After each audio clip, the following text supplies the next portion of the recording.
Tell me who you are and why are you here? I'm 56 from the U.S.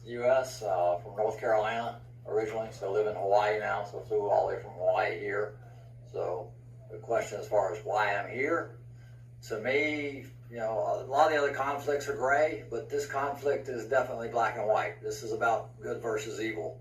This is a storybook. Any movie we've ever watched, this is definitely evil against good. I mean, we're battling a situation here where the Ukrainians and the rest of the world are caring and kind and generous and unselfish and take care of one another, and it's just a matter of we need to stand up for that. That is the most important thing in the world, is just to show human beings that we're kind and we're caring and that we take care of one another and that the world is united so that we feed each other and make sure that we all move forward as one collective whole unit.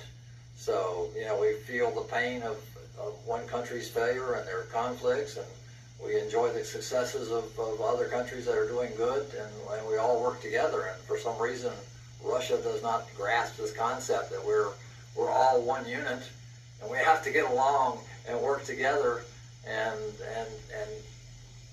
be normal human beings. This is 2022. We have to work together. It seems asinine that we have a leader in a country that does not understand the concept of being unselfish and being generous and being kind and just the basic moral values that are required by human beings these days. It blows my mind. And what are you doing here in Ukraine?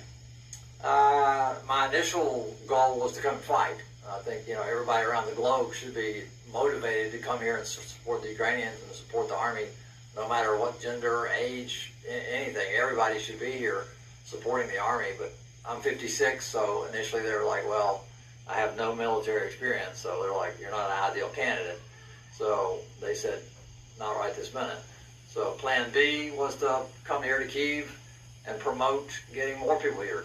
We need thousands and thousands and thousands of people here fighting with the Ukrainians. We need, we've got 190 countries around the world, and we need thousands from all of them. If the governments will not send their official military, then we civilians have to pick up the torch and make this thing happen. And we've gotten some wonderful people here, but it's a small fraction of the number that should be here. If we have 5,000, to 10,000 people here fighting, that is just a minuscule amount of the 5 billion people on the globe. We need everyone here fighting. That's why I'm in Kyiv. So every project that I promote is about getting people here to support the Ukrainians. We're at a critical juncture in this war where we are sitting on the fence as far as whether good or evil is going to win. Right now we're looking at a situation where the world is waning and it's thinking that this is important or not.